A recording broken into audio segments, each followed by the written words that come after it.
Can you do it by remote? Yes. So you were telling me about who worked at Hochart's and when Yes, when you start. Go back to when you started there. Yes. Yes, Grandpa, but I call him Grandpa Hochart now, invited me to go there and to see if I liked it, and I went along. Was that because you were friendly with Suzanne? Yes, it was really. Yeah. And also, you see, because don't forget, I'd known Suzanne really from roughly 1932, even though we got married in 49. And Ma was because at the time when we moved, I think Suzanne's family moved slightly before us into our, or slightly after, I can't remember, matter of months either way, into Upper Tooting Park, and I lived at 33 and she lived at 19. And we met because we went to the same church. We met quite a bit. Anyway, Grandpa invited me to join the firm, and as I say, when I went there, do you want to say something, Pat, when we're recording? I mean, my memory of it is just a bit vague because we're talking about something over 50 years ago. But however, I remember there was a chap named Harry. Harry was one of the salesmen, and then I mentioned Jack. I'm not sure which stage Jack came, or whether he came a bit later.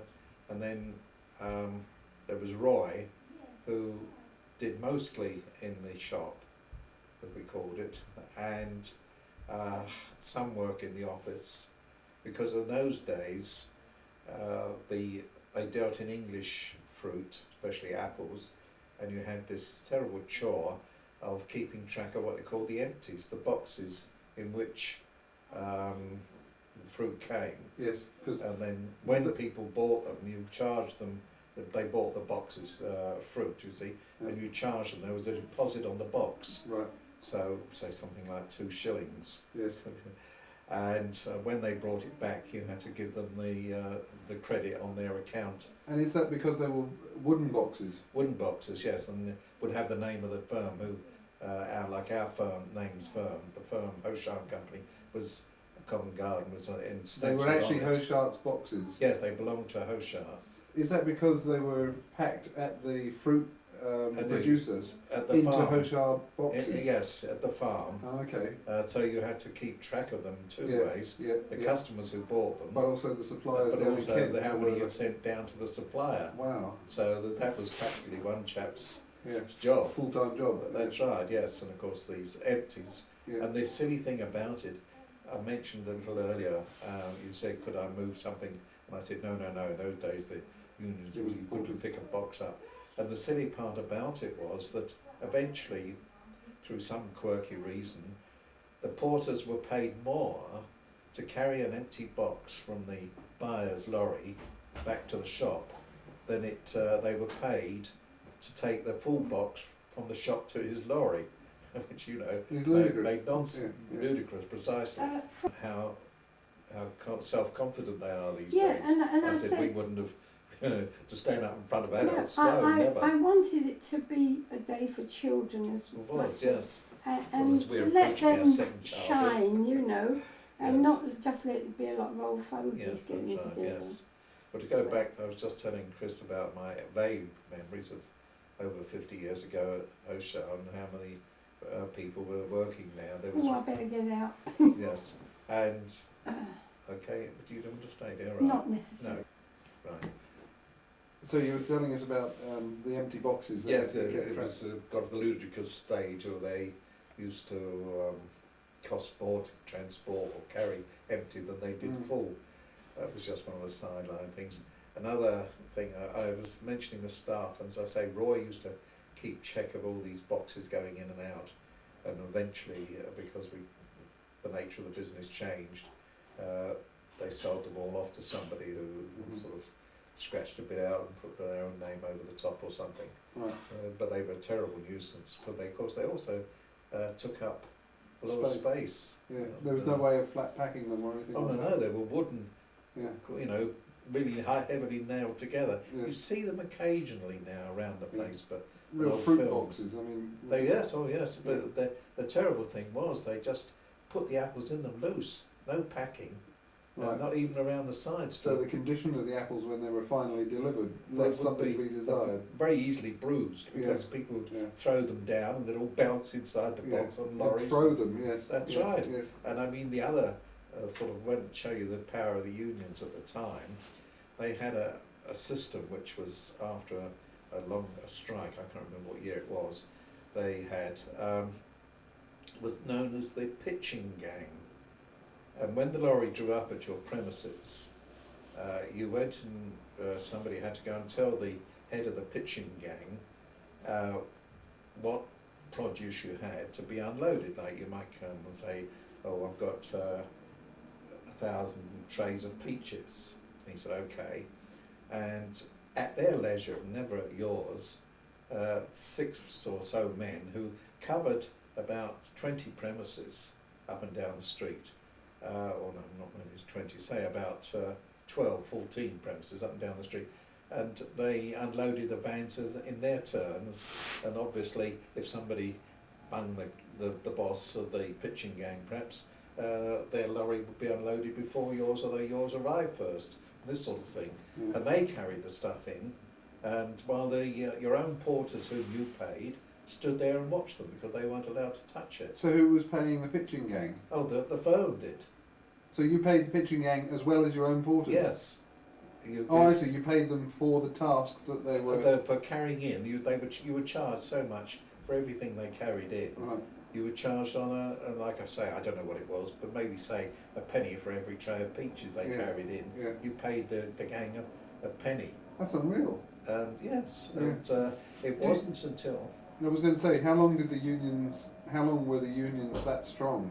Almost until eventually the bad part about it was, which of course one's got to remember, this is going back a long way, therefore money doesn't mean the same thing, but if I remember rightly, we paid the porters something like £2 or £2.50 a week but because of the system, it was only in Covent Garden, or maybe only in London, I think it was only in Covent Garden this system worked.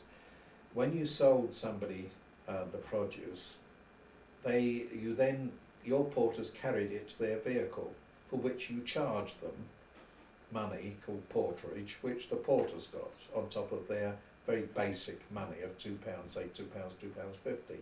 So that particularly in the date season, our porters were virtually millionaires.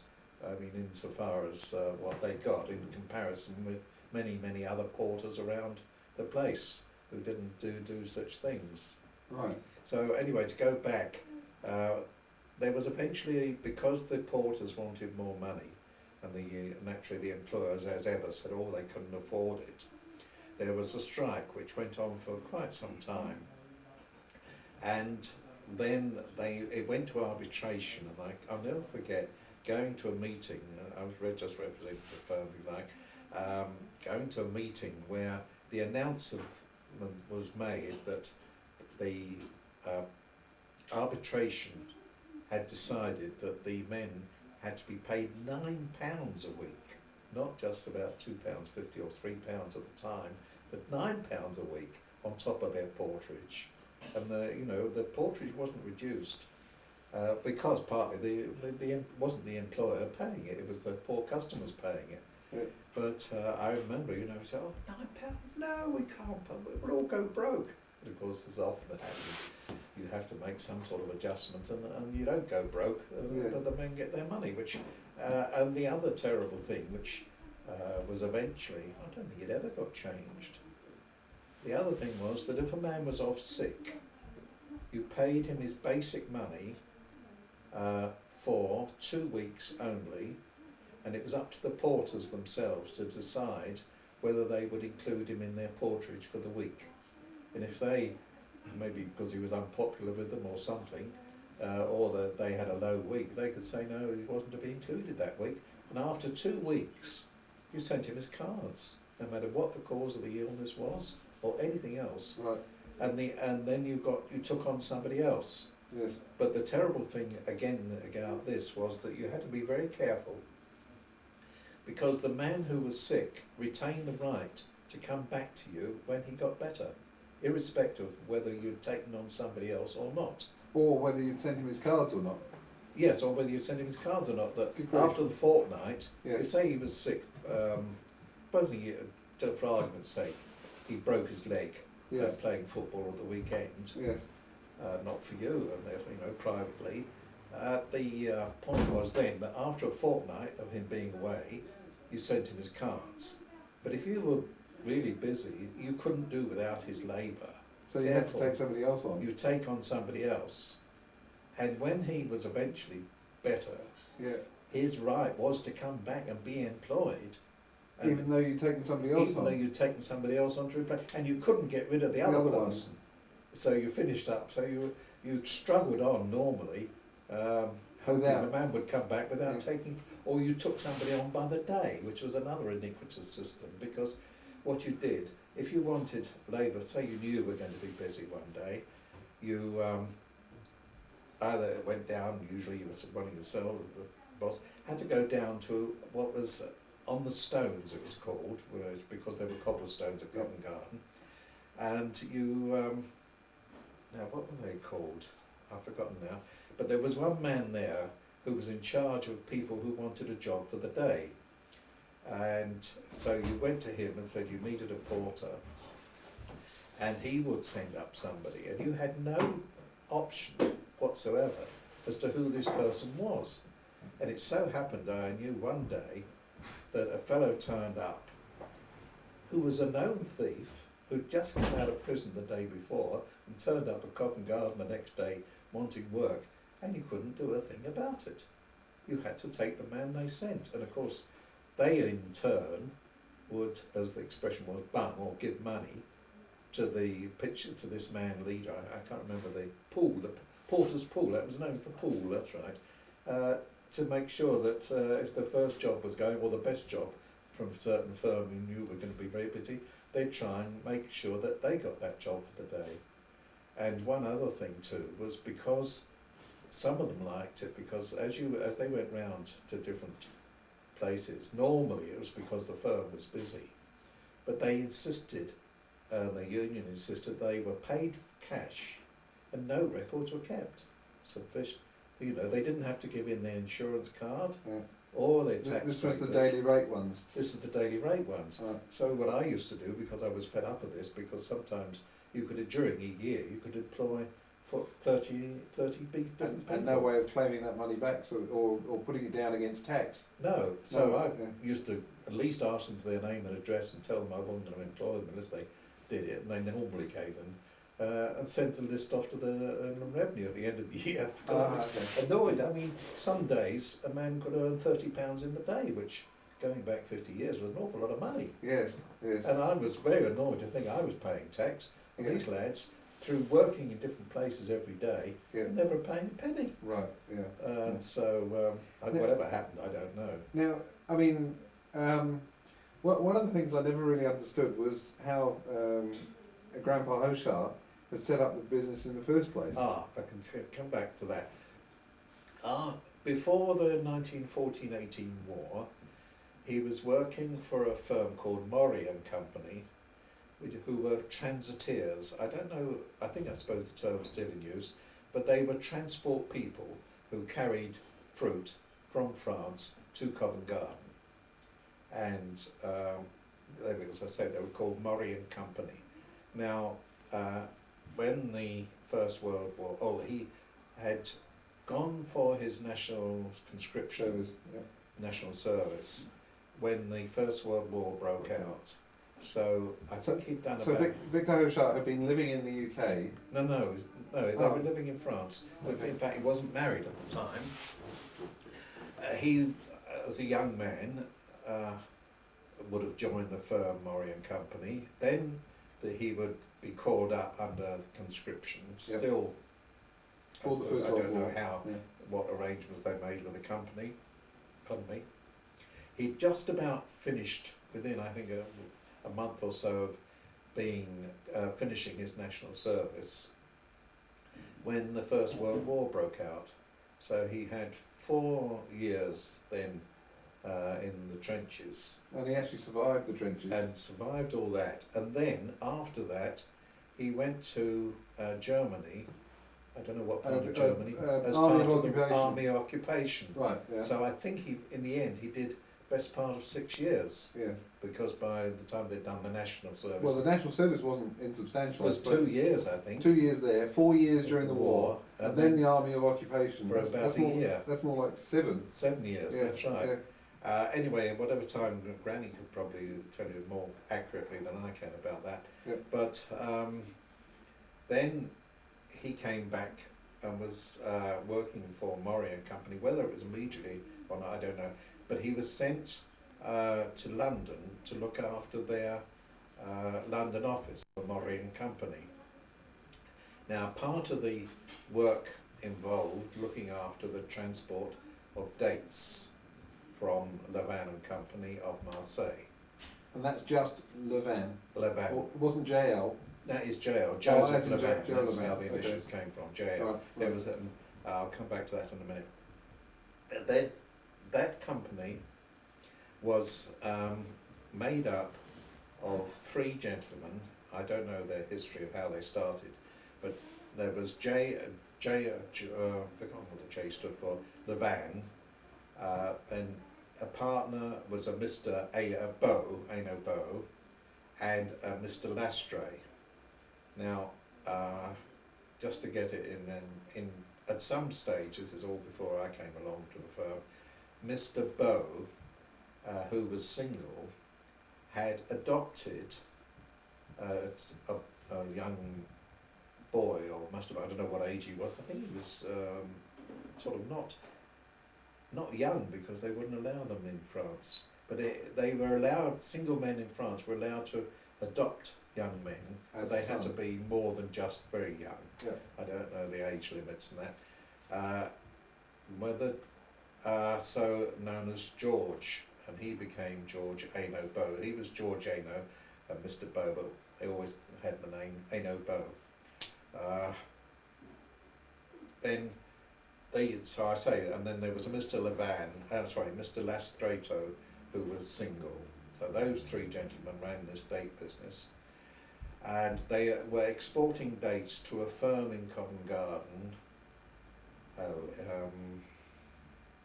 can see the name almost on the wall opposite, and I can't, because the firm was opposite. And Grandpa was asked then to go to this firm to handle from Maury to work for these other firm who were selling the JL dates. And very quickly, while it was there, they decided they would like to set up a firm in England to handle their dates alone. Separately. Now, because they didn't know how successful it was, they didn't want their name mentioned, associated with it, so it just became Hochart and Company. But in actual fact, each partner in the firm, which was Mr. Levan, Mr. Bow, and Mr. Lastreto and Grandpa Hochart, each supplied the same amount of money for the firm in Hochart and Company, so that Grandpa really had a quarter share, although he was running it and everything else. And what year did they set that up? Any idea? About 1928, I think. Right. I think. And that was in the same premises that... No, he started off in a little place, part of another shop called Max, and I think he rented a part of the shop, and was known as Hochart and Company, but his work area was within another area called Mac and Company. And it was just really a place to store the dates? Yes, that's right, yes. And it was just dates when... As far as I know, I can't, I'm very hazy on this part of it. And then, because the business grew, he took the premises which I went to work in James Street, Covent Garden. And when did they move there? When he went into James Street, it was before the war, because I know naturally during the war, without any dates and without a lot of produce from Italy, they all must have had a very thin time. Yes. I think Suzanne told me that at one stage he was sort of selling eggs, which you know, didn't, and selling tins of meat and things like that. Whatever, I suppose, he could get his hands on. I don't know Yes. anything about the history of that part of it. And as I say, it wasn't until 1948 that I came along and joined the firm, Right. and then it went on from there. And the period of time you're talking about, the strength of the unions, that was all during the 50s and 60s, presumably? Yes, that's right. Probably late 50s. Right. I can't remember when this strike was. It was after that, though, that the pitching gang was done. After that strike, part of the deal And was... when was the strike? Well, I don't know Okay, now. sorry. But in the 50s? I would think it was in the 50s. Because that was the period, 60s. the real period, 50s and 60s was the period of the unions, you know, Yes, that's right. very much so. Um, And even early 70s. Well, as a result of that, the pitching gang was done away with, and your porters had to carry the stuff in themselves, Yeah. and that was covered by the £9. Yes. So that in a sense, when we realised that you didn't pay this pitching gang anymore, it helped to Yeah. ease the point that you're paying your own porters £9. Right. But of course, you paid them that whether there was any work done or not. Yes. Of course, they suffered if there was no, if you Mm. were going through a very quiet time or anything happened, where they didn't get much porterage. And another system, what happened then, was to help them really. You allowed your man to go away and work somewhere else where he knew they wanted somebody, Right. because the pool was done away with also, Yes. and it was put on a much more regular basis, and you had to phone up an office and ask for a man. Yes. And they knew that there was bribery going on, Yes. but at the time nobody was worried about it.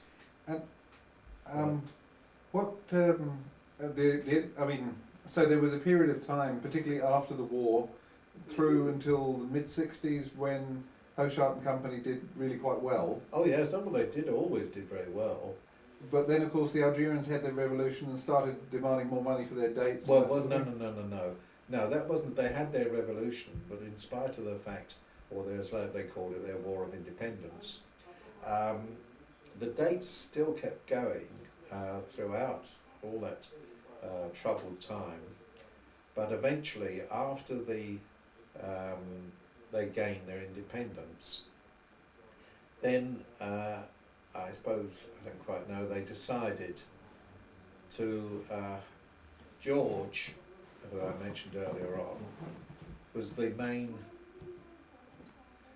buyer and looked after the business in North Africa, Right. about purchasing the dates and arranging to having them transported and all this business to Marseille, where they were packed in Marseille. Sure. But then the Algerian government decided, and I know nothing about the real history of this, that they would buy the firm in Marseille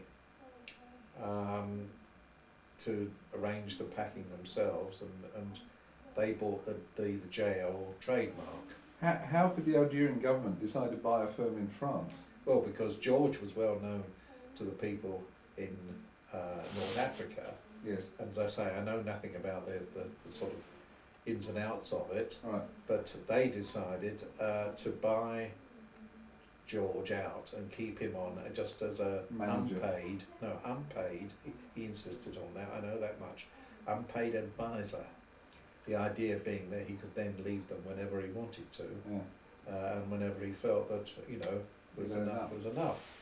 Now, the point being, as I mentioned earlier on, that when Hochart was founded, there were 4 equal partners. Yes. Now, Mr. Levan wanted to retire, so he decided to sell half of his shares to Mr. Beau and to Mr. Lestrato. Eventually, Mr. Beau died, so he left his shares to George, his adopted son.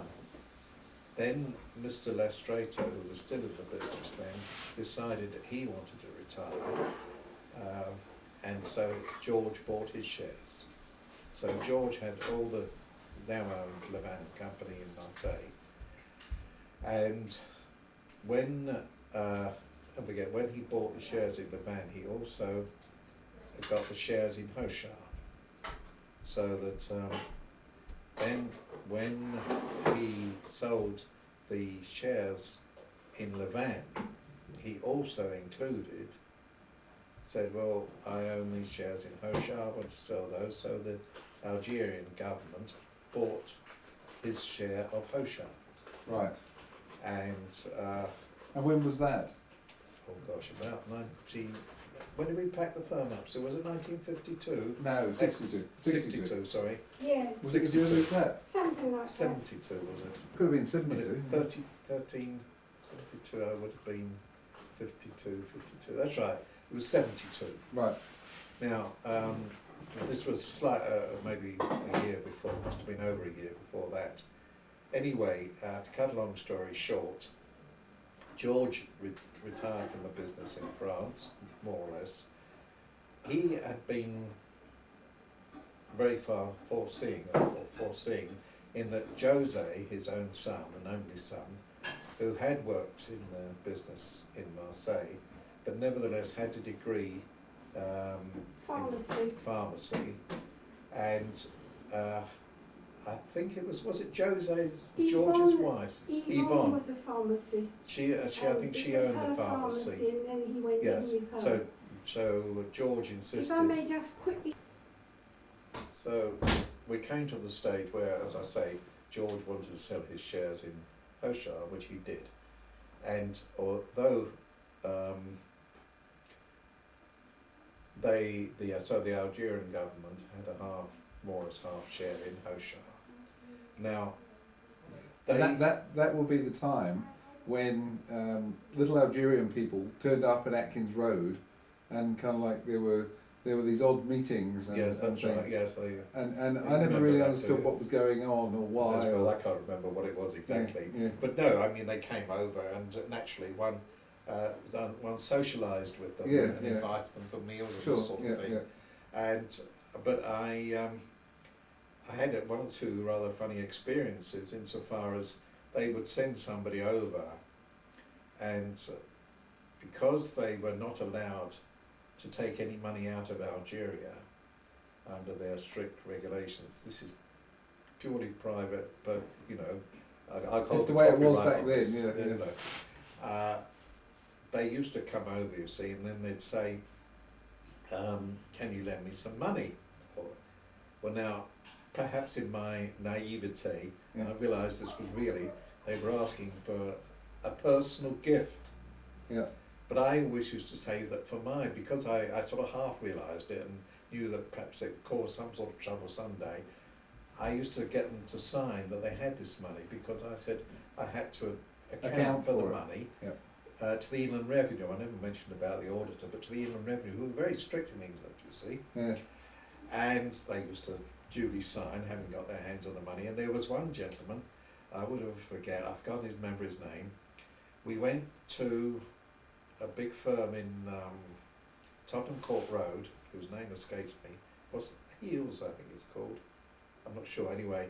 And he bought a carpet. Oh yeah. And I can remember to this day that he wanted a certain carpet, and he was talking about purse. I couldn't think what it was. And somebody walking by just whispered to me, Persian, because this was all in French, you know. He didn't know any English, and my French wasn't perfect. And somebody just walking by said that to you? Yes, whispered, it means Persian. Right. And he was looking for a Persian carpet. Eventually, he bought this. I say he bought it. I gave them it came out of the funds from the company. Yes, and then he wanted it shipped to Algeria. Good grief. And so they arranged that. So I kept a note of all this. Yeah. Thinking to myself, well, someday I've got to get this money back. And occasionally, the accountant used to, when they did the books, it must have went on for about 3 or 4 years, I suppose. Good grief. Different gentlemen used to turn up and ask for money, and and it was well known that they were forbidden to ask for it, but nevertheless. Yeah. Then they set the dates as usual, and everything. I think it's probably 2 or 3 years, in other words, went by. I do remember thinking that this thing, whatever was happening, which I didn't understand, seemed to be going on quite a while, and 2 or 3 years or even more. Oh yes, well, it's about 3 years perhaps, maybe more. Anyway, then they decided that they wanted a man permanently in England And I went to great troubles to sort of make sure that his arrival was made easy. As smooth as possible, and that's. I rang up the immigration people and so on, and arranged for all this. Because these people were your business partners. Yes, but my business partners virtually. Right. Whether you liked it or not, the Algerian government owned half of Hochart. Yes, yes, because the shares weren't in any particular man's name. They were merely in the name of the let me think of a word that I'm looking for. The People's Republic of Algeria. No, in the Minister of Agriculture. That's, I mean, obviously. The Ministry of Agriculture of Algeria. Yes, the minister. Right. Whoever the minister was. Yes, sort of thing. because they changed. Yeah. So that's who owned the shares, the minister, as a not right. rather than a particular name. Yep. Anyway, this chap turned up, and first of all they asked me to hire an office in Covent Garden in view of this man or somebody coming, and every time I said, well, what about the rent? And they said, well, at the moment we can't export money but just you pay for it, we'll settle up later, sort of thing. Anyway, to cut a long story short, when this fellow arrived, he took one look at this office. Time it was small, but then in Covent Garden, a lot of the importers, you weren't supposed to spend much time in it. He didn't like it at all, so that was that. He then had an office. So who paid for this guy's hotel bill and all that sort of thing? You did. Yeah. You for paid all of his his. A short while. Oh, okay. Yes, and they wanted me to pay him a salary. Good grief! Out of the firm. Oh, yes. Because of course this guy is a representative of the other owner, whoever the owner was. It happened to be the Ministry of Agriculture. Yes, quite. So the firm was supposed to be paying this guy's salary, even though he was here to do nothing useful for the firm. Precisely. It was for the purposes of the Ministry of Agriculture of Algeria. Yes. Whatever he was here to do. Yes, which was probably not very much other than just keep a track of things. Yes, and they used the word antennae, which means listening posts. Yeah. He was sending them the reports and this sort of thing. All over the export of a few dates. I mean. Oh well, don't forget it came to quite money. Sure, yeah. And of course, then they started. Was this the sole exporter? Yes. Of dates from Algeria. Oh no. So no, there wasn't. There was Mikassar was the other big firm in Marseille who sold Eat Me dates. Yes, I know about Eat Me. Yes. But when you say it was big, I mean, what sort of turnover did I mean? Okay, dates was the major. Yes. Major produce. I think. Were they interested in the apples and potatoes and tangerines? They weren't. No, but they started doing their own exports. I mean, they always had, even before the war, they'd always apparently exported carrots to England. Yes. But if you remember the size of the place at Covent Garden, yes. We quite frankly couldn't handle it. No. No, but my question was really about Hochart and Company. Hochart and Company was dealing in apples previously. Yes. You talked English about apples. Yes, English apples, yes. Were the Algerians at all interested in that other part of the Hochart business? No.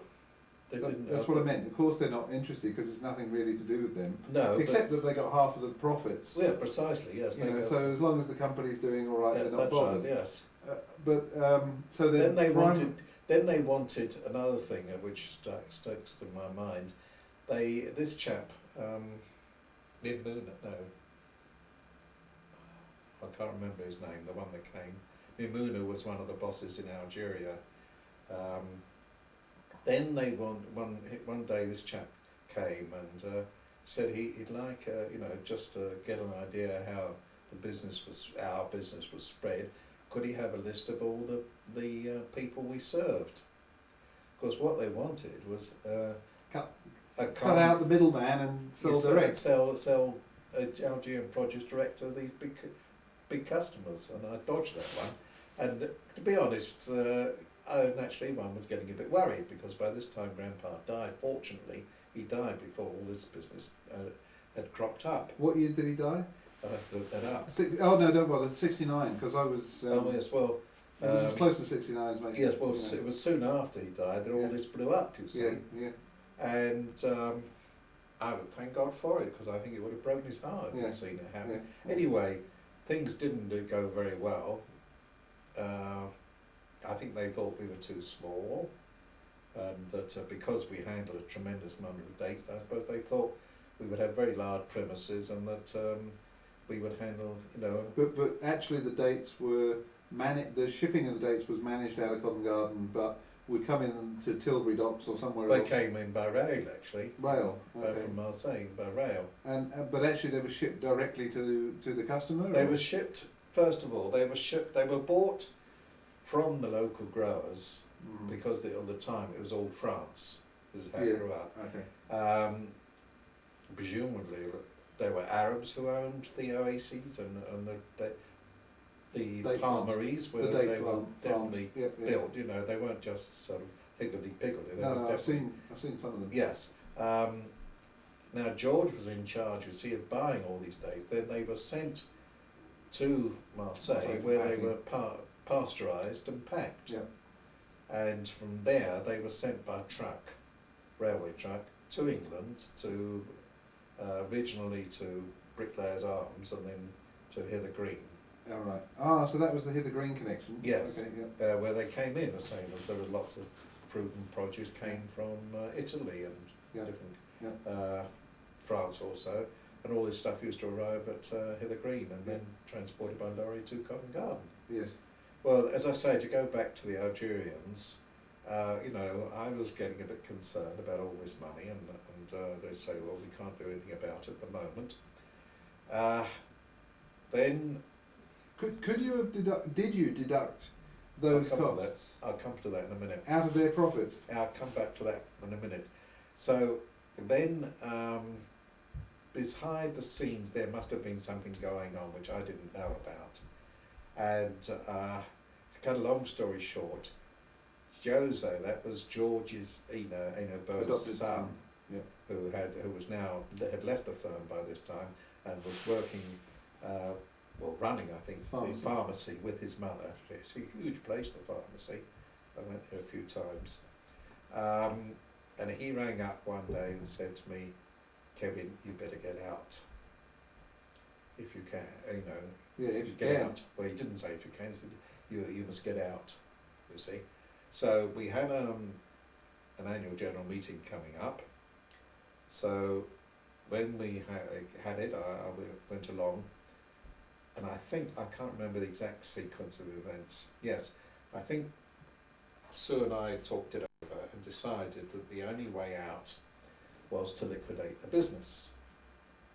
It was up that point, it was a thriving business. We weren't broke or anything far from it. But Patrick had come and worked there for a short while and didn't like Covent Garden. Peter, sorry. Peter had worked there for a short time and didn't want to join the firm. So anyway, my memory is still a bit hazy because this is more than 26 years ago now. And anyway, I remember Jose ringing me up and saying, Kevin, you better get out. So there was, he didn't say how or anything. So he didn't sort of offer any suggestions what I should do. So when they came, Sue and I talked it over, and we talked it over with Peter and Fran, I think, as far as I remember, or perhaps the whole family, even the children. Because I must mention, sorry, I never mentioned, that when Grandpa died, he left his shares in Covent Garden divided by 10 to exactly each of the 8 children plus Sue and myself. We each had an equal share of his shares, so that from the point of view of shareholding, Patrick was as big a shareholder as myself. And as Sue had said, that when Grandpa was dying, he said, look after the children. So anyway, cut a long story short, when they came over for a meeting, an annual general meeting of the company, I served them notice. I said, look, you are a state and I am a person, and I have nobody in my family who wants to continue. Therefore, I would very much like to wind up the company because, as I say, you're a state and I'm a person. This rather shook them to their roots and said that they would have to go back and consult the minister as to what could happen. that they weren't empowered, obviously, because they were only representing him, to make such a decision. So they all, when I say all, it was about 5 of them used to come over, stay at the Hilton Hotel, but by this time I wouldn't You pay the weren't bills. paying, Oh, no, yeah. no, no. Yep. But they, with typical, what you might call civil service, Yeah, yeah, they stayed at the Hilton Hotel Yeah. when they came. yeah. But one thing you were going to tell me was the expenses that you did pay. Oh, well, I'm coming back to that. Oh, in a okay, minute. all right, go on. So there was 3 rather, what shall I say, stressful weeks when they'd gone back to Algeria and said that they would either phone me off or telex me, that's right, on the minister's decision, you see. So I don't know what went on, but anyway, at the end of 3 weeks, they sent the message to say that the minister had agreed that the company could be wound up, because at that stage, I'm not sure if, I think it was at that stage, no, it wasn't even at that stage, that George had very carefully, as far as I can make out, very carefully not explained to them that in actual fact they own 51% of the company. Oh, hell. And that it was their because, decision. which was what the original, although I said there were 4 members, I think Grandpa had a slightly less share. He had 24% instead Yes, of 25 or whatever. that's something like that. Yeah. So it finished up. I think Grandpa must have bought shares too, because it finished up He that was George 49 had and 51, and Pa but had it was this fact I think George didn't explain very well to the Algerians. I don't know, because they didn't realise until the very last minute. that they had a controlling interest. Yes, and I naturally didn't tell them. Oh, you knew full well then? Oh, I knew. You knew full well. I knew full well. Yeah. And I never, I mean... Of course you're not going to tell them. Well, it wasn't up to me, it was George who sold the shares to Yeah, them. yeah. So, anyway, the minister agreed, and they all trooped back to London, and we had a big meeting, and there was, as I say... Where would you have held that meeting? We held the meeting, I think, one meeting was held at the Connaught Rooms. Where's that? Oh, that's the big Masonic place, or next door to the big Masonic place in Covent Garden. Oh, okay. Oh, we had a meal and everything, real... And it was associated with the Masonic Lodge, or...? No. Okay. It's Connaught Rooms just next Okay. door to it. Right. Anyway, I remember, I don't remember where the meeting was held, but I know because it was all conducted in French, Oh, heavens. and Sue had to help me, Yeah, although yeah. my French was very good at that time. She whispered into your ear the translation. Well, it was part of the translation, but I didn't know it. I just had to ask her. The Algerians, some of them knew English, I'm convinced but of that. okay, yeah, But well, they they'll go wouldn't there. use it, they Yeah, only yeah, used yeah, French, yeah. and of course Arabic. Yeah, They chatted between among themselves. Yeah. Yeah. And round the table, I can never forget this final meeting we had was about, I think, 3 or 4 Algerians, plus a certain young lady whose position wasn't clear until, and on our side of the table, I think there was Francis, Peter, Sue and myself, my accountant, Kay Keegan, Mr. Kay, and my solicitor. And I remember, and this was the previous meeting, that's right, they were couldn't understand why I needed an accountant and a solicitor there. And I said, well, this was common that they should be at the meeting, which was, I think, for other. Yeah. Anyway, the minister agreed, so they came back and we sort of passed the final resolution of the company to liquidate the company. Should be wound up. Right. Now, of course, obviously, that was it. Now, when I was doing the final reckoning Yes. on sort of thing, George had never told them that they had to pay the taxes in England for selling the shares. There was a certain capital taxes, gains or whatever. whatever it was. I've forgotten. Yeah. I know it was quite considerable. So fortunately, it was just I owed them some money for the dates. So I simply Wrote it off against it. added everything up and showed them all and knocked it all off. Yeah, and basically it was, we're quits, lads. We're out of here. Yeah. And they couldn't do a thing about it. Yeah, because you were in the fortunate position of owing them money in the first place. Yes. Yeah. But watch that, you see. Yeah. So I knocked all this money off, Yeah. and what they said to George, and you know whether they ever claimed anything back off him, I don't know. But it was there when you buy it. It's your charges. So, but he apparently didn't tell them all this. You see, he just grabbed the money and ran, so to speak. I mean, that's not. Yes. And so that was it. So the firm was wound up. Now, are you saying that the firm, that the English end of the firm actually had no share value, in that because it was liquidated, the capital value of the company Was shared out. Well, but it was not realised in the sense that. Oh yes, it was. It was completely realised. Well, no. What I'm trying to get at was that a company that's liquidated, Yes. it only has the assets that it has to sell. Yes. The shares are not. They aren't sold to anyone, so they're not realised. No, but what you do, you add up all the assets of the company. Yeah, sure.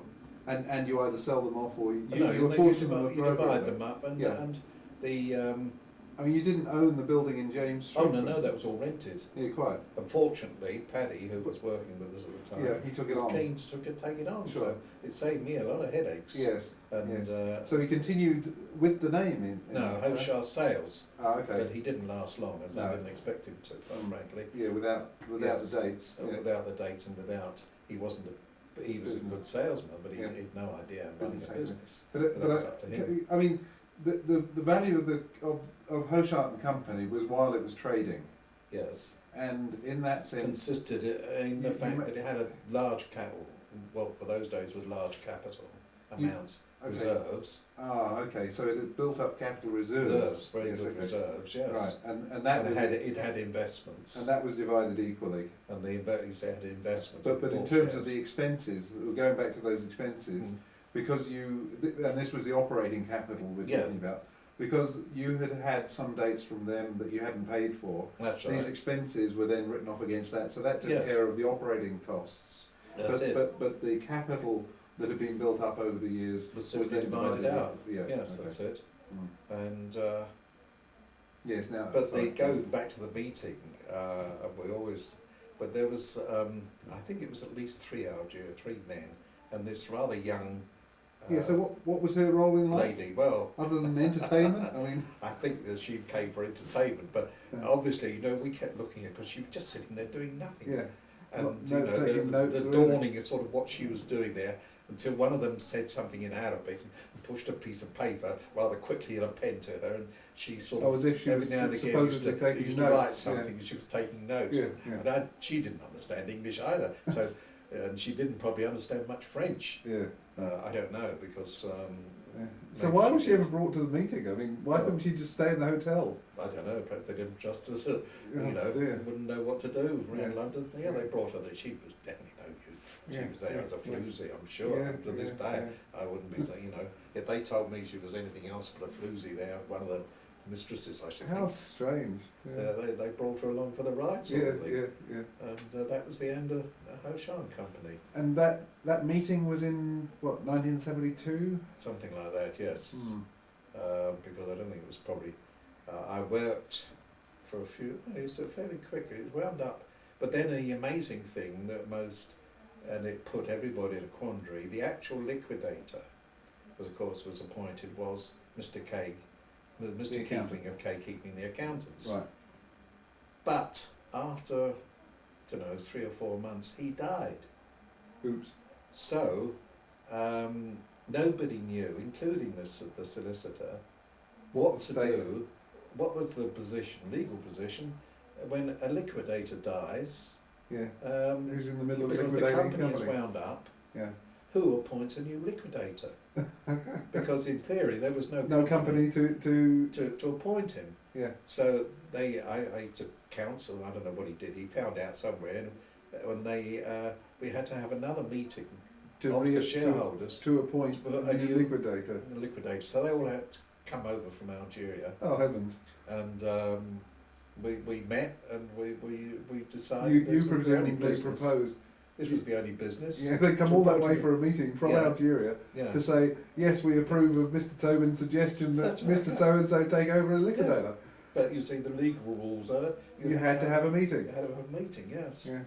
The fact that they were the shareholders and that they were from Algeria. Yes, that's right, yes. They were representing the minister. Yes. And then the other, I remember the funny, it must have been embarrassing for the poor chap, because obviously, because it was, in a sense, it was sudden, I suppose, and we were trading up to the day before, or the day of the meeting, and was selling stuff under Hochart and Company. Obviously, there were money outstanding to the company. So the keeping asked me, would I mind going in and winding up all these various accounts? Who was keeping? He was the liquidator, Oh, Mr. okay, Keeping. right. Very nice chap. Had to go in and sort of, because he said... give a hand to just tidy it up, basically. Yes, that's right. He said, because if I did it, he chose you, he gave me £100, which was bare money, you see, because it only had about 2 weeks' work or so. Then the new liquidator came along and said, I wonder, I remember ringing me up, his name was Williams, also okay keeping, and ringing me up and saying, I wonder if you, he was a funny character, no strength of character like the Mr. Keeping, very diffident, this, that and the other, and apologetic, but he noticed that Mr. Keeping had given me £100. Could I explain why he'd given me £100? So I explained. So yeah, did a couple of weeks' work. It saved him an awful lot of work. Somebody and to come along and this, that, and the other. And that was all right. But then at the actual meeting at the end, there were a question of 2 or 3 bad debts. Oh yes. I think there were 2 bad debts, 2 firms that owed us money. At the time, we couldn't get a hold of, couldn't get it. And all the shares the company held were sold, except the ones in Rolls-Royce, who were, they weren't in I think they were in liquidation at the time. Oh yes. The RB211 engine. Yes, something like that. Rolls-Royce, almost to its knees. Yes. It wasn't rare. It was Rolls-Royce. I think at the time, it was just called Rolls-Royce. Yeah. And I remember I think it was the RB211 engine. Yes, the Algerians were very keen to buy these shares. You see, Rolls-Royce, it appealed to them. Yeah. And I remember they paid £5 for the shares. And I think I paid £2, £1 each for these 2 debts that were outstanding. You see, the only way, otherwise you can't wind up the company. You've got to wind to try. And eventually I got about £5 back from my £2, and they never got a penny. But so, anyway, that was the end of that. Yeah. And I don't know, I don't think Paddy lasted more than a year, less than a year. Because I don't know much about it, but he got a firm of tomato exporters and from Canary Islands to sort of reduce the money to run the business, the capital. But I don't know what happened. As far as I was concerned, it was finished, and I heard vaguely that he didn't last very long. He was doing something else. But I mean, of the other firms in Covent Garden, did they all have some sort of specialty like that? Or? Oh yes, most of them you did. Well, when I say yes, some of them were like Italian produce. Some of them, there was one small. You see, the thing is, you have to explain. There were people who imported things, but had no premises, only an office. Yes. And what they did was, when they got, normally nearly all the stuff came by train from growers. Obviously, growers often had their own representatives in the garden, sold English fruit, but the foreign fruits, you had the person who imported it. Now they would use maybe 2 or 3 salesmen in Covent Garden who had the premises where the actual produce would go to be sold. Right. And at the end of each day, and you had to be sharp on it too, because obviously you had to reconcile your own books. By about 2:30 at the latest, the importer would phone you and ask you what you had sold that day at how much. Yeah. And obviously what you had if you had anything left. And they would arrange maybe for what time somebody should phone him in the evening to say what was coming the next day and what he would anticipate the market prices would be. Now there was another firm I can think of whose sole business was garlic. Now, Wow. incredible as it may seem, there was the father and 2 sons in the business. That was 3 people, and they made a living solely Buying out and of selling importing garlic and giving it to other people to sell, not even Wow. selling it themselves. Wow. So it was like, it was virtually all the garlic in Britain came through the... Well, a lot of the lot vast of it, majority yes, of it. Yeah. came through this. He was a Jewish gentleman. I've forgotten his name now. He died, and one of the sons took over, and then the other one decided that he left the business, Yeah. and there was just the one son left, because then other people started importing garlic more when they saw how well these boys were doing. You Yeah, see, sure. then somebody else starts Yes. looking around, and like the supermarkets did. Yes. And of course, the other thing which I knew, I'd love to go in one way. I'd love to go to Covent Garden. Turn that off now, I think, unless you want to. No, you carry on. All right. I'd love to go to Covent Garden just to see how much business they do, because I left there when 72, wasn't it? Roughly 72. By that time, Tesco and Marks and Spencer's, I can only speak for Canary Tomatoes, which we did a lot with, they would send their buyers down to the docks where the boats arrived and look at all the different shipments and buy direct from the importer. Yes. So that what was left, so to speak, came from Covent Garden and was sent to Manchester, sent to Right. various places around the country. At the time, Sainsbury's were still buying on the market. Mhm. They bought all their produce, not just Canary Tomatoes, but all their produce on the market. Whereas Tesco's and Marks and Spencer were already buying direct from the docks. Mhm. And of course this went on for peaches as well, and various produce. They were buying direct off the people who imported, Yes. which was cutting out the Covent Garden market. Yes. How far that's gone on, I dare say it's Oh, gone on heaps. more. Yes. You see, just as they do now, they buy everything like straight from the farm. Sure. Yes. In this Yes. country. Now, And I mean, it's partly that, but also just the whole. I mean, because the move from Covent Garden was to New Covent Garden, yes. 9 Elms. Yes. Was that? I mean, who instigated that? Who made that happen? I don't know. Was it the council? No, I suspect, I just don't honestly know now. I would think all the property was leased from, I can't remember the name of the people, Covent Garden something. So that I think one of these dukes owned a lot of the Duke of Bedford or somebody probably owned all the property in Covent Garden. Mm. And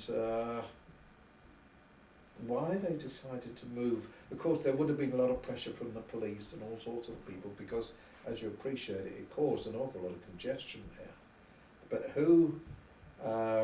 and there were new markets springing up around the country. When I say new markets, I think the first one, Bristol was one of the first places to build a purpose-built market away from a town centre, really, because obviously in the older, most of the markets were just on the streets, public streets, and caused all over the place from very much severe congestion, Yes. because they were nearly always in the centre of town, because that's how it grew up. Right.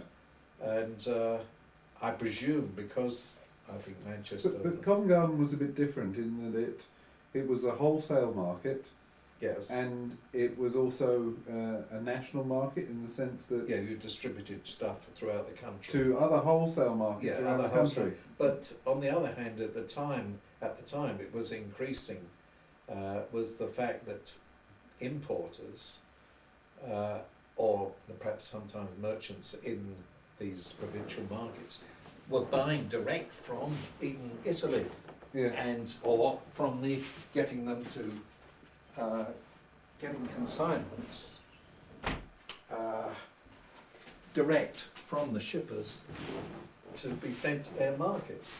Right. In other words, for instance, a large market like Manchester, Yes. it was difficult to sell them much because they were getting some. They were Stuff doing it for direct. themselves. Yes. It's like a bit like the supermarkets. They were going Yeah. to the Yep. to the wholesalers and But- saying, well, why? But for instance, if you were the sole importer for, say, a specialist item like dates, Yes, then your role at Covent Garden was to manage the distribution of dates for the whole country. yes. Well, the sale of The distribution sale of. and sale are slightly different. You Yes. see, we sold it all, Yes. whereas the importers were distributors in that sense. In that, if a man he had, I don't know how many, for instance, trays of peaches would fit in a truck. He might have 4 trucks arrive in the morning and 4 trucks every day. Yes. Now, that's a perishable produce. Yes. So he had to find Make sure an they're outlet. shipped. Yep. So he would send so much to Covent Garden, where he would use perhaps 3 or 4 firms, which kept competition Yes. among those firms to do well. So he would supply those 4 Yes. firms who would then on sell to their own customers. To their own customers, yes. He was the importer, Yes, and they were the distributors. yes. So- He wouldn't sell them to you, although it did happen in different ways. Sorry, interrupting. Would that be the right code from here? Yes. Just you put the Yes, O1. yes. Okay. Yes, you see, you had, I suppose, different ways of doing it, but mainly, I mean, in that sense, Hochart were unusual in that they imported and sold the produce directly themselves. Yes, dear. So, as I said, we were unusual in that we were importers and actually selling the stuff ourselves, Yes. whereas most of the importing was done by agents, you call them that, Yeah. were agents, and they gave or sent the produce to people to sell. And as I Right. say, by 2:30 you had to say how much you've sold. That meant you'd had to have agreed your own books Yes. as to how much you'd sold and what prices. Yes. And it could be very tricky at times. I mean, for instance, you had, because I think of peaches mostly, because I dealt a lot of them, you could have different sizes were occasionally, not very often, treble A's, which were very, huge peaches, Yep. double A's, which were much more common, A's, B's, C's, D's and E's, Right. each one of which would have a different price, Yes. and each one of which price would vary during the day, Yes. according to how And so were you selling need to it. keep a record of what it was you sold They at had to what keep price. a record in your head of it too, a lot. Yeah, yeah. I must admit, I was never very good at that. I used to have to write it all down. Yeah. But yes, so you have to know what. Yeah. Yeah. And of course, you were trying to find out what somebody else was selling there. I mean, you'd have, perhaps as in the next street it was with us, in Mars Street, a fellow selling exactly the same thing. Because they came from the same importer. They came from the same man. What happened? The man we dealt with a lot, in the latter days anyway, was Podgy, a chap named Podgy, and he imported thousands and thousands of trays. And we could deal with 3,000 trays a day of peaches, you see. Yes. So how many he had? He had about 3 or 4 places in Covent All Garden, doing the same. plus Birmingham, plus Manchester. So how he ever managed to get any sleep, I don't know. Yes. So you were all selling against each other because I mean, if you sold, your price wasn't good enough, he'd reduce the quantity to you the next day, which meant you weren't in a position to offer such good bulk buyers. Right. But if you, I won't say. Oh, you do because always. now the price that you sold for was not the price that you told him that you were going to give him. Oh yes, because he knew that you were going to take 5% and handling off. Oh, okay. So you said exactly how much you sold them for. Oh, I see. Okay. You see, and then of course on top of that you had. So every the now and distributors all got the same commission. again, the distributors got their own commission off the growers or whoever. Sorry, I'm calling you a distributor here. Where No, you, yes, you were no, doing you your were a own selling. seller. You were a seller. Okay. Sales, So the sellers all got the same, same commission, yes. So Right. commission and handling. All right. Yes. And so you were your actual price you had to tell him, Right. because then the other thing you had to was where there was any sort of duty on things, Yes. you had your inspection from the customs and excise used to turn up. Right. and they would say, right, this particular consignment of something, Yes. I want to see the invoices, where you sold your cash sales. Yes. I want to see the payment, the ledgers, the entry of those invoices into the ledgers, the cash book which records the checks from the customer who paid them, Yes. and your check for the whole consignment to the grower. Because there was one fellow who went to prison. What he used to do was, because this was the reason, one of these things was, in the days of very strict exchange controls, Yes. was so that people wouldn't send money. I mean, one fellow, he was only a small importer, and he was a silly ass really. He thought he'd be clever, and the return he made to the chap in Italy, he used to send out was more than he actually got from his client. So it was a way of getting money out of the country. He got caught and he was sent to prison. And I know another fellow who dealt in Spanish tomatoes. He quite literally could have been caught, but he wasn't. He could have gone to prison. He literally walked through Heathrow with a complete suitcase of money. Right. And if they'd asked him to open and said, "What's all this sort of thing?" You know, that was the days of money laundering in that sense. And his reason for taking any money at all was because he was paying for produce from Spain, but because of the exchange controls, he was again overdoing it. Yeah, because he was exporting his own money, and he bought to make some sort of investment over there. Yes, to buy a house or whatever. That's right. Yeah, Yes, that's right. And turned it off now. I think I've said that. Well, And they used to send a car for us, and we would go and stay at Mr. Bowes' La Bastide, it was called. And you came down quite a long drive off the road, and it was a lovely house. We used to keep a lot of pigs, I remember. But this swimming pool would be nearly as long as this. No, sorry, this goldfish pond would be getting on for as long as these two rooms and nearly as wide. Yes. As I say, Sue, as a younger girl, went swimming in it.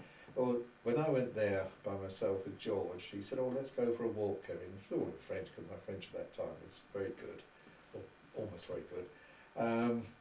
And he said, "Oh, Kevin, I want to go for a walk." So I said, "Okay, George, so we go for a walk down the drive, across the road, and start climbing in. There was a sort of little hill with trees and very wild. And I said, "What do you want, George, out here?" He said, "What I want you to do, Kevin, is look on the trees for some markings." He said, "I think they're in a little bit of red paint on the trees." I said, "Well, what's all this about, George?" Oh, he said, "This is still my property. They're going to build a road through here." And he said, "So I want to see how much of my property they want to take for the road." And we went to sort of worked out the route. About the route of the trees, and I mean, I never knew how much he got for it, and that's part of a motorway. So when we went back to the house, I said, "Well, George, how big is your property here?" And he said, "Well, if you look over there, Kevin, you can just about every now and again see a glint of a car going by." He said, "That's as far as it goes there." That road. He said, "This road," and you see, he said, "in the distance you can see a slight hill." He said, "Well, I'll just go over that hill." Yeah. And the other direction, quite a way up. Yes. It's a huge estate. Yes. And I don't know, I think he must have been a millionaire by the time he finished. Yeah. Because, you put that on, you're naughty, I didn't want it on. Anyway, I mentioned the pharmacy. Well, now, his wife, I don't know how, but she was a qualified chemist, and she owned the pharmacy. Whether he did it as well, but I think it was her pharmacy in the centre of Marseille, a very busy farm. It wasn't a terribly big shop, but it had about 4 floors. And when Jose, that's the son of George and Yvonne, married, he married a girl also from he met at university, because Jose had done a degree in pharmacy, and I think she was a pharmacist too. That's how they sort of met and got married. But they did all sorts of tests that they'd never do at a chemist here, almost like a hospital. They run checks, you go in, Well, that's something they do in New Zealand. They have medical laboratories. That's it. Well, that's what he has. Yeah. So you can imagine they took me up once to show me Right. all their stock. All the labs you know. and things they do, And yeah, the laboratory was on the top floor, sort of thing. Yeah, yeah. And it was a very, very thriving pharmacy when I was there. Whether it's still there or Yeah, not, I sure. don't know. Yeah. But I remember another little story. I remember because obviously when we went there, they used to treat us very well. Going to I used to like the hotel. The restaurant. There was a restaurant.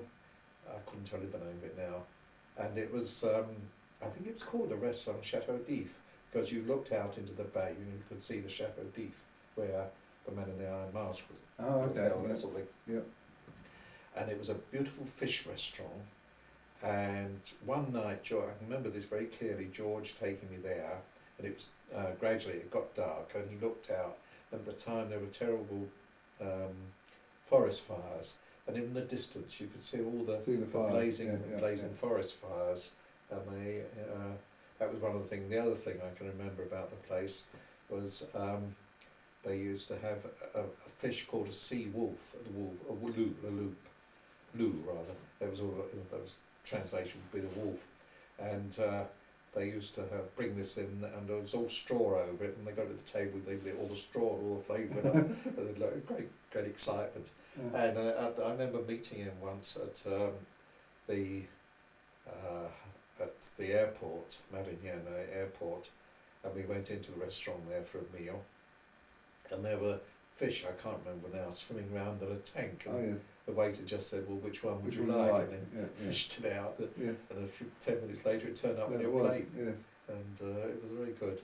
But another interesting thing that happened once to me, I was two things, because George sometimes would ring up, maybe about 7 o'clock in the evening, and say to me, "Oh, Kevin, I want to see you in Marseille. See you in the morning." And I'd say, "In Paris." So we'd say, "Okay," and that was all. Now, because things were easier and smaller, I could leave home in Atkins Road at 7 o'clock, drive to London Airport, and just give the car and the keys to a National Car Park chap at just the terminal, I'd phone Air France the night before and say I'm coming. He'd take the car away, you see, you go in, get your ticket, get on the plane, and it used to leave at 8 o'clock. So you left home at 7? And got a plane. And you got a plane at 8 o'clock? That's unheard of. Yes, having taken your car and You're just given it kidding. away. Yeah, I can't believe this. I know. And you would have You're talking about driving out to Heathrow? out to Heathrow before the days of the M4. That's incredible. Just with the M4. No, I think the M4 may have just started. I know, it was incredible. But I mean, you could have only turned up sort of quarter of an hour before the thing was that's all actually they knew took I was off. coming. And I'll tell you, this is the part of the story. And I used to get on that, then you'd get off at, the Marignan wasn't built at the time. Or Charles de Gaulle.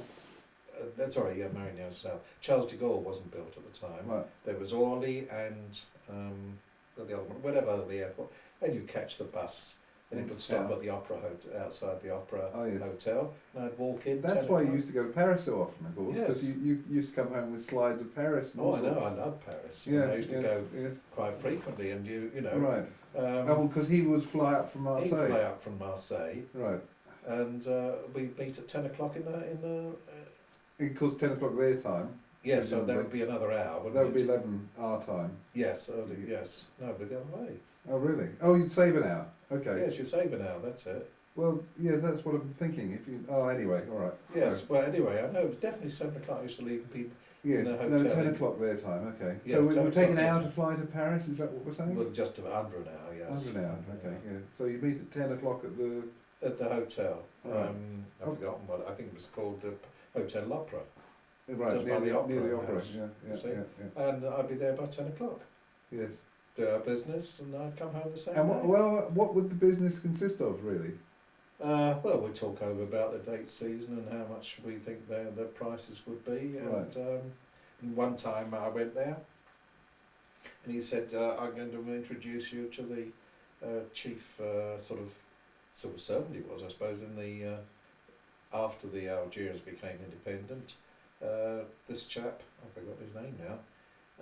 And he said, "Oh, I'll tell you one thing." He said you'll mistake him for a European. He said he's absolutely white, but he is an African, and he came along and just by himself.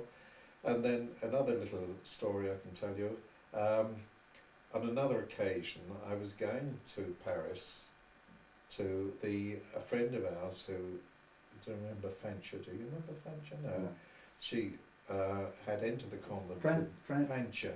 She was an Irish girl. Yes, sorry, yes. Well, when she was going to eventually take the veil at Saint-Germain-en-Laye, which is just outside Paris, and because Sue had the children, I was going to go to the ceremony. And we always, because of Sue's connection with Air France, I always travelled with Air France, and they used to give you things on the thing which you filled in whether you thought the flight was good or all this sort of thing. And I religiously filled these in because I knew it was going to, I felt it was going to be useful if everybody ever looked at them. Anyway, before I went, I rang up here. Sorry, I've got cramp. Oh dear. Can I give you a stool? No, don't worry. It'll go off. It's not bad. If I move fast enough, it's not bad. Right, yes, I know. Sometimes, if I bend my leg up, yes. I know I'm going to get it. Sometimes at night, though, I forget in bed. Yeah. I draw my leg up, and it can go on for a quarter of an hour. Do you want to put a stool under it? Really? No, it's really painful then. Anyway, I rang up Air France and I said to them, could they quote me a taxi fare from Orly to Saint-Germain-en-Laye? So they said, okay, it's Tobin. And I suppose after about 2 or 3 days, they rang me back, and I said, "Oh no, it wasn't. It wasn't worth it. I wasn't in that much of a rush. I would take the bus into town and get the train out to Saint-Germain-en-Laye." So they said, okay. So when I eventually arrived, only perhaps a week later, arrived at the airport in France. At Orly. There was the gentleman in sort of chauffeur's uniform, the car, Monsieur Tobin. Sort of thought, well, it can only be me. Yeah. So I said, yes, what did you want? So he said, your car is ready. So I said, oh no, it's some mistake. I said, I know, I asked about the price of a car to take me to Saint-Germain-en-Laye. He said, yes, that's right. And I said, well, I don't want it, it's too expensive for the time. Or he said, don't forget, this is all in French. My French couldn't have been too bad. Yeah. He said, would you mind coming to the desk and telling them personally? He said, because if you don't, they'll tell me that I didn't look hard enough for you, and I missed you. So I said, okay, fine. So we go to the desk, and I said that, yes, thank you, I did inquire about a taxi. But the other girl says to me, oh no, she said, are you sure? She said, because it says down here that Mr. Tobin has unlimited credit with Air France. Well, wow. They're not often you be told. Right. And this is because they recognised you as an excellent customer. My Hochart company, like you can find out what the credit status of the company. And naturally, I obviously always bought the ticket in the name of Hochart company. Yes. And another thing which happened again, and I'm sure it was because I was not a frequent traveller, I wouldn't say. To go back to the car, so that meant that you didn't actually have to pay for that car? Or No. It was a complimentary car? I just told it, I would have had to pay for it had I used it. Oh, okay. But I just said to them, well, no, because I told your office it was, okay. I didn't know if it was complimentary or not. Expense was warranted, you see, so I said, okay. That's fine. No, I wasn't sure if you meant that it was actually being provided as a complimentary car. No. Okay. But another occasion, I was going to Marseille, and I used to, at the time, there was no direct flight from London to Marseille. Mm-hmm. I think there is now. There has been. Well, there will time. be. We saw some arrivals from Marseille. Yes, that's right. So that there must be. Yeah. But at the time, you had to go to Paris Yep. and then catch the flight from there. Mm-hmm. Well, one time I was getting off the flight from Paris, and there was a hostess at the bottom of the steps who was saying, Monsieur Tobin, frequently. So eventually I came down and said, that's me. She said, oh, quickly, into the car. Right. The car sped across the apron, and we went into a police place, and he just said, "Okay, out again Stamp, into the stamp, car, and back onto the next back onto plane. the next plane." Yeah. And they had what they call caravels, who had their own steps that went down right at the very back of the plane under the tail. And I remember walking up these steps. And that had the triplane rear part? Oh no, that was the Languedoc. Okay. That was the oh no, this was a jet. Uh-huh. And I remember walking up these steps, to my utter amazement, the plane was there, and everybody sort of turned round, but I Waiting for you. waiting for me. Because the plane from London presumably was a bit late. A few minutes late, Yeah, I suppose. But they managed to get your bags across as well, did they? I think I only had probably an overnight bag Right. with me, Mm. because I normally just only had I used to have a bag, and it was divided. On one side you had your papers, and the other side a pair of pyjamas, toothbrush, Right. etc. Yeah, yeah, Because we go to a hotel, we didn't need much more. yeah. And that was I can remember that bag very well. And I've always laughed at that, the whole plane keeping Yeah. waiting. But one other thing which I've often thought of since is I was flying back one time from Marseille, and I had a window seat, and I looked out. I heard a noise, and there were two planes, and I could see they flying in the opposite direction, straight past us. Two French Air Force planes, two fighters, and I saw the face of one pilot. Yeah. How near was he to do that? Yeah, You yeah. know, I've often thought of that. And he was flying the opposite direction. opposite direction. Yeah. So that wasn't a very long glimpse. I wouldn't have thought it was less than 100 feet from us, Yeah. because I could see his face quite clearly Yes. through the cockpit when I was looking out of the plane. Yeah. But whether it was ever reported as a near miss, I don't know. And the other one was further away. I didn't. Yeah. But these two planes, and they were only, I would think, about 100 feet or less below us, Yeah. and to the one side. Yeah. But I know another time I went to Toulouse and saw the first Concorde Oh yes. when it was just wheeled out before it was even flying. Wow. I saw one there. That was sometime in the 60s, wasn't it? Yes, that was Yeah. in the 60s. And I that saw was the first one, because that's where they built the first one. I think. Yes, that's right. That Yeah. was the very first one. I saw Right. that there. And Ah. that phone. No. Oh, that's right. Any other funny little experiences? I can't remember. Oh yes, going back to Algeria, they had some peculiar ideas. They, after they became independent, because of course they always had a good export of liquid petroleum gas. Mhm. One of the two stories thing. One thing was they decided, that's the people in Algiers, decided that they would like to take the people who handle jail dates in the various European countries on a trip to show them the places where the dates were grown. Oh, of course, because I mean, whilst Hochart and Company With England, dealt with England, there were other people Norway, Sweden, Italy, Germany, of course France, I think Switzerland, right. Denmark. I And- remember a chap in Denmark. And were these dates? I mean, were they handled in a similar way to what had happened in England, or? I couldn't tell you. I think so. They were just sent to people who sold them, Right. and then returned the money to whether they were sold to the other people. We never bought them, but I strongly suspect the people in other countries, because we were by far the largest Really. place for them. Right. Dealer. Yeah.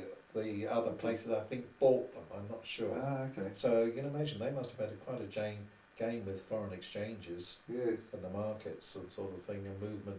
Whereas in your case, all you did was ever return that which was Well, realised. made out what we call account sales. You say you Yes. had 600 boxes of dates. Yeah. You sold. This is what we got 500 for of them.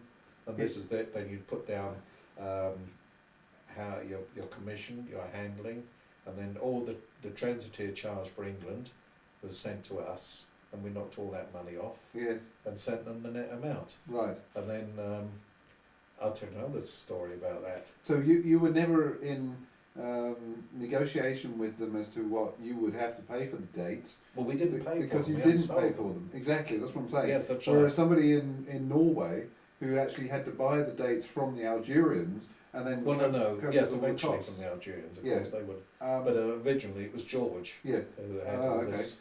So no wonder he was wealthy then. If he was well healed, yes, but always. I can see how the difference, because if all you were doing was returning rather the net profit, if you like, Yes, from the that's right. Yes, the sale. net amount sold. Whereas in these other people's cases, they actually had a harder time. I think so. I Because don't they have know. to I can't be negotiate, sure of that, yeah. but I suspect so. Anyway, after they became independent, the Algerians decided they would like to meet the people from the various countries.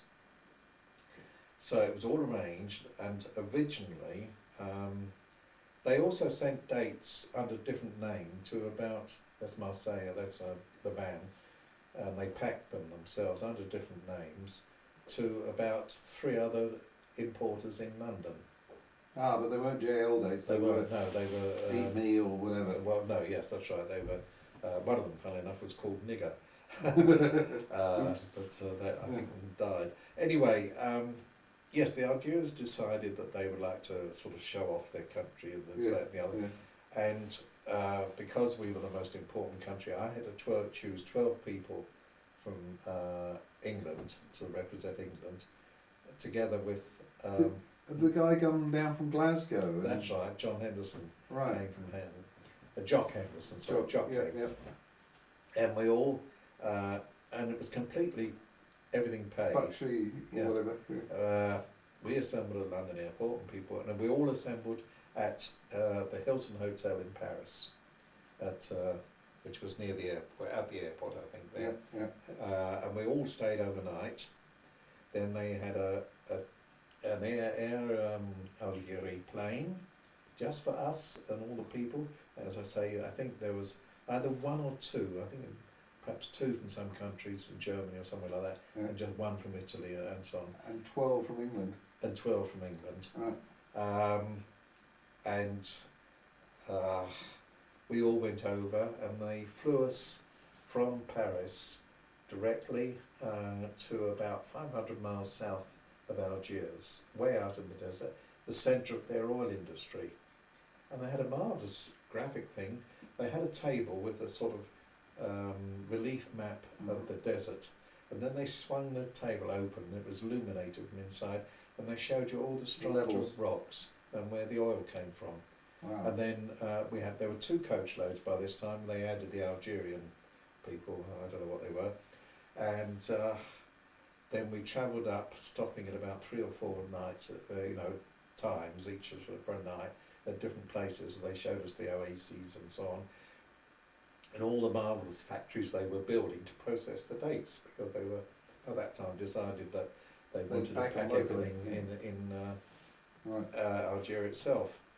And I remember one time going along with this crowd, and the desert, there'd been obviously a storm or something, and the road was completely covered with sand in there, and these fellows were, of course, nearly all speaking very little Arabic spoken at the time, nearly all French, arguing with the driver of my coach, which was the first coach, as to whether the road was to the right of the telegraph poles or to the left. And it was all nice and smooth, beautiful air-conditioned coaches, pneumatic Suspension, yeah. Oh, it was beautiful. And we went to different hotels. One place that we went to, it was ghastly. There was some mix-up, and we had to go to my group. We went to a hotel that wasn't really open, and it was covered with dust everywhere, dust sheets. And one poor chap, he was, it's flashing, I don't know. That'll be the end of the tape. Okay. I don't know, he was from one of the big supermarkets in Glasgow, forgotten which one. And he got bitten on the leg by a bit bug. His leg swelled up by the time we got to Paris on the way back. He could hardly walk, poor chap. Yeah. And but we went, as I say, eventually back to Algiers, and we had we used to have about 3 times we had what they call a méchoui, which is a complete sheep roasted on a spit. Oh, yes. And you go along and you just pulled Yes. the hot meat off the animal. All right. Yeah. And fed it, and the Arab lads used to love the eyes, gouge the eyes out. Ooh, that was a delicacy for them. I couldn't, they offered me that. Yeah. No, thank you. Yeah. No, thank you. Yeah. Very nice, and I to deprive you and this sort of Yeah. thing. But when I went once, I'm thinking Paddy and I went. I think we went twice. Paddy and I went, and they took us round.